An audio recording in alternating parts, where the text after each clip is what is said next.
El Señor esté con ustedes y con tu espíritu. Evangelio de nuestro Señor Jesucristo según San Mateo. Gloria a ti, Señor. Se acercó Pedro y dijo a Jesús: Señor, ¿cuántas veces tendré que perdonar a mi hermano las ofensas que me haga? ¿Hasta 7 veces? Jesús le respondió: No te digo hasta 7 veces, sino hasta 70 veces 7.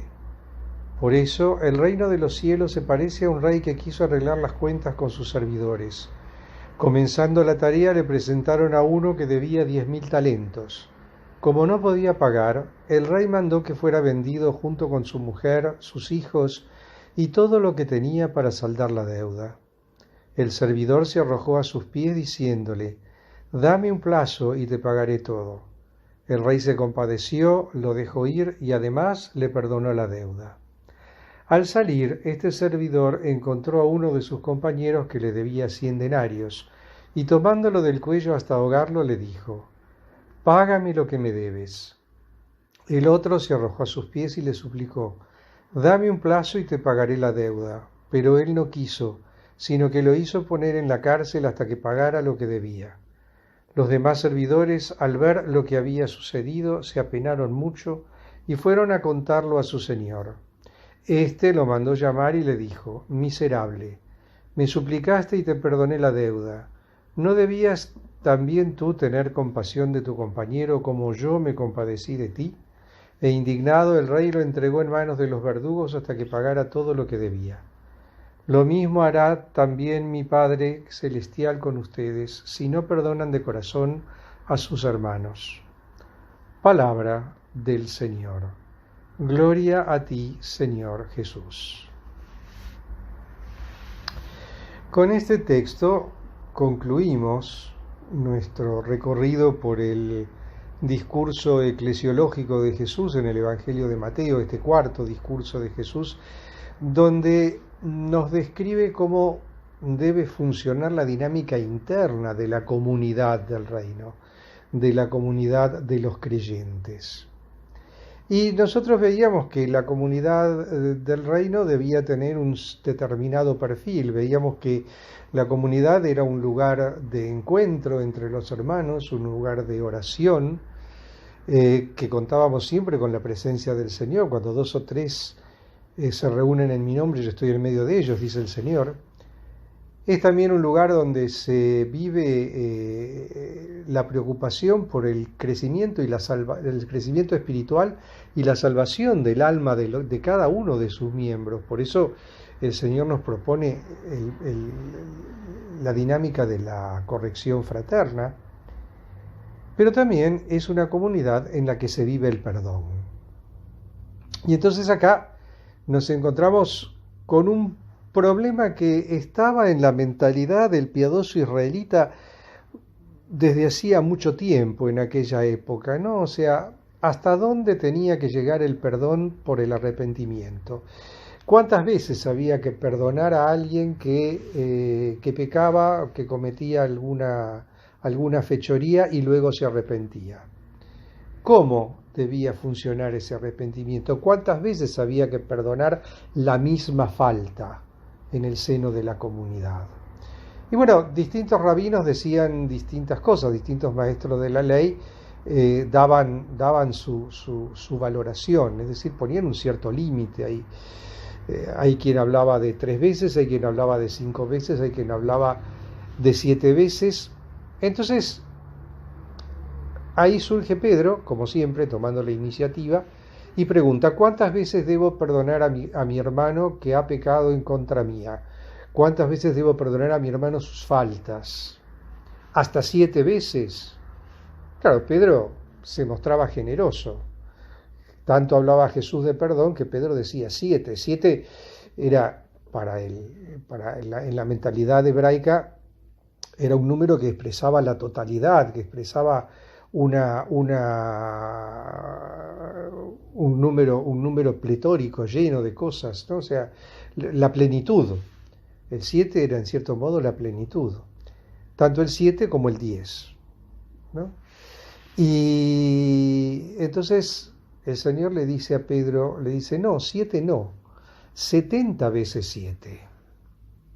Es decir, le dice, el perdón tiene que ser infinito, porque usa el 7 por 10, 70, y 70 veces 7. O sea, el perdón tiene que ser pleno, pleno de los plenos, tiene que ser total, tiene que ser absoluto, tiene que ser infinito. No se puede contar el número de veces en que se perdona a alguien.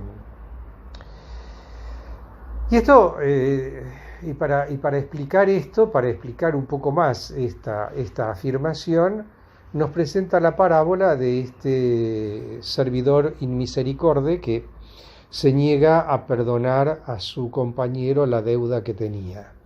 Y para presentar esta parábola, claro, es una parábola, ¿no? Entendámonos que es una comparación, es un ejemplo que el Señor pone, recurre en cierto modo al absurdo. Y el absurdo está en los números. Para entender los números tendremos que hacer un poco de conversión monetaria, disculpen, pero no nos queda otra. Un talento equivalía a 1.000.000 de denarios. Y un denario era el salario de un obrero por un día.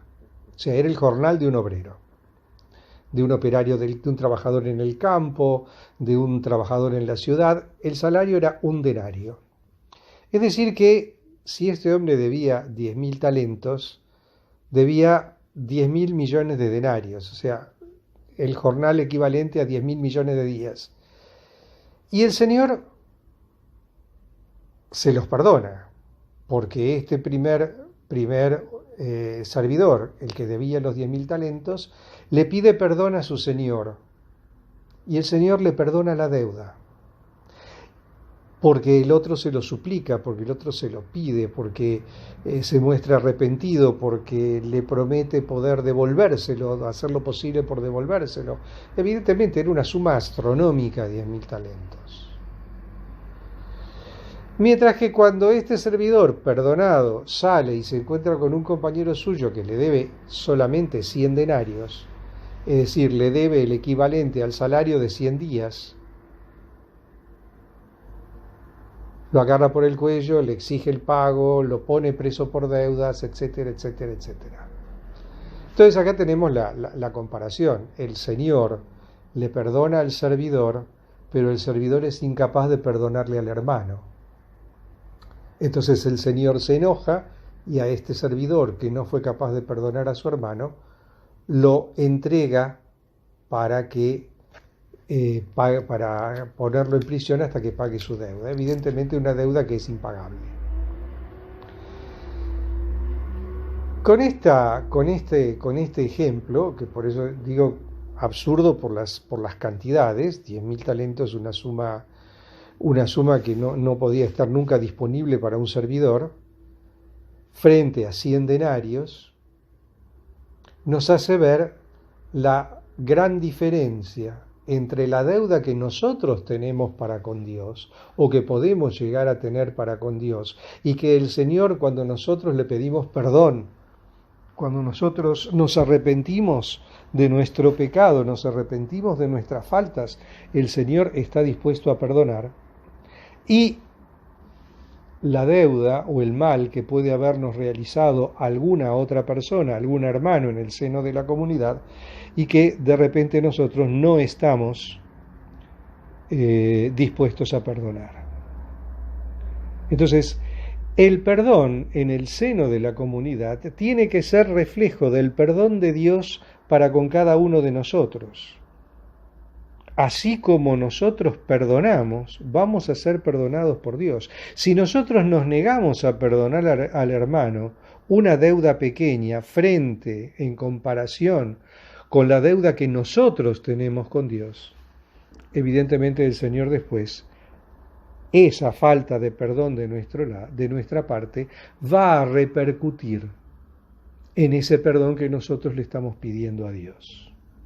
El Señor nos va a perdonar no solo en la medida en que nosotros nos arrepentimos y le pedimos perdón, sino también en la medida en que nosotros somos capaces de perdonar a nuestros hermanos. Entonces la comunidad de esta manera se tiene que convertir en lugar de perdón. El hermano debe ser corregido, sí, por supuesto. Se lo debe llamar al orden, se lo debe tratar de traer al buen camino. Pero cuando el hermano falta contra nosotros y nos pide perdón, nosotros debemos perdonar. Y perdonar significa, como su nombre lo indica, perdonar. No llevar cuenta de lo que el otro hace, sino perdonarlo realmente, de corazón, con total apertura de corazón, con total apertura de la mente y darle una nueva oportunidad.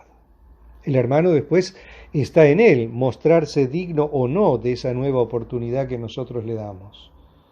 Pero también está en él arrepentirse y pedir perdón.